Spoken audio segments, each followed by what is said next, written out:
Hello বন্ধুরা, তোমরা সবাই কেমন আছো? আশা করি ভালোই আছো। তো আমিও ভালোই আছি। তো আমরা দুই যাও মিলে এখন যাব বাজারে। আর বাজারে আসলাম, আমাদের দোকানে আসলাম। তো আবার বসলাম, বসে এখন তো আমি ঘর থেকে পয়সা আনি নাই, তো পয়সা নিতে আসলাম।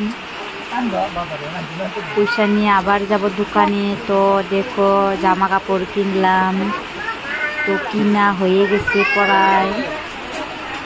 তো দেখো আবার আসলাম চুল কাটার এখানে। তো আমার সোনামাকে চুল কেটে দেবো, তার জন্যে দেখো চুল কাটা হয়ে গেছে। তারপরে আসলাম খেতে, তো হোটেলে খেতে আসলাম। দেখো, বাই বাই।